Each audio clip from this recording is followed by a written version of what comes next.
নমস্কার, অ্যাস্ট্রো রাজু চ্যানেলে আপনাদেরকে স্বাগত। আপনাদের সাথে আমি রাজু। আলোচনা করব 18ই ডিসেম্বর থেকে 24শে ডিসেম্বর এই সপ্তাহটি কন্যা রাশির ওপর কী ধরনের প্রভাব আসতে পারে।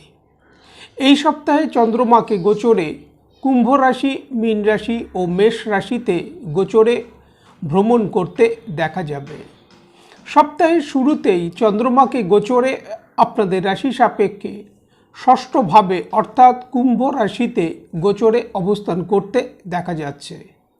চন্দ্রমাকে কুম্ভ রাশিতে গোচরে মঙ্গলবার সন্ধ্যা 6:20 আগে পর্যন্ত অবস্থান করতে দেখা যাবে, যার কারণে এই সময় আটকে থাকা কিছু কাজ সম্পন্ন হতে দেখা যাবার সম্ভাবনা, কর্মক্ষেত্রে অগ্রগতি আসতে দেখা যাচ্ছে, আর্থিক দিক থেকেও কিছু লাভপ্রাপ্তি এই সময় আসতে দেখা যাচ্ছে। তবে চন্দ্র এখানে শনিদেবের সাথে যুতি করবে, যার কারণে বিষযোগ তৈরি হবে। আর এই বিষযোগ তৈরি হবার কারণে মানসিক কিছু দুশ্চিন্তা এই সময় মনের মধ্যে আসতে দেখা যেতে পারে। জাতকের মধ্যে ক্রোধ, জেদ এগুলো বৃদ্ধি পেতে দেখা যেতে পারে।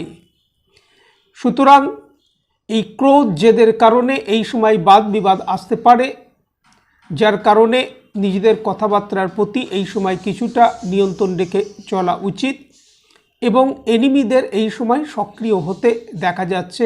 এই বিষয়ে কিছুটা সতর্কতা অবলম্বন করা উচিত।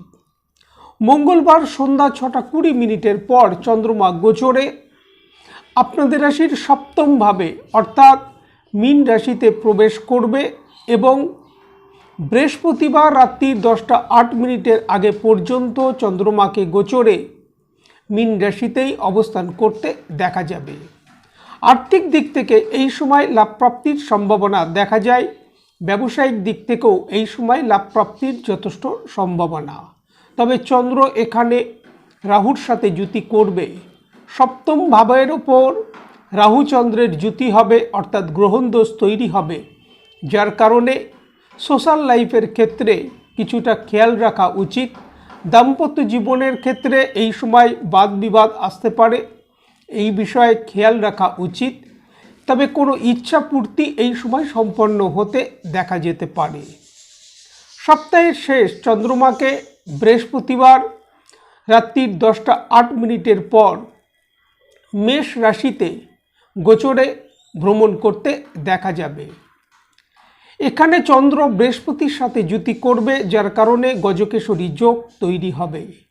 হঠাৎ আর্থিক প্রাপ্তি এই সময় কিছু কিছু ক্ষেত্রে আসতে দেখা যেতে পারে। তবে মানসিক সমস্যা এখানে আসতে দেখা যাচ্ছে, কারণ শনিদেবের তৃতীয় দৃষ্টি থাকবে চন্দ্রের ওপর, যার কারণে বিষযোগ তৈরি হবে। সুতরাং এই সময় স্বাস্থ্যের প্রতি খেয়াল রাখা উচিত। জাতকের ক্রোধ, জেদ এগুলো বৃদ্ধি পেতে দেখা যাবে, নিজেদের কথাবার্তার প্রতিও, যার কারণে কিছুটা নিয়ন্ত্রণ রেখে চলা উচিত। এই সময় সিদ্ধান্ত নেবার ক্ষেত্রে কোনো ভুল হতে পারে, যার কারণে বড় কোনো সিদ্ধান্ত নেবার ক্ষেত্রে সতর্কতা অবলম্বন করা উচিত।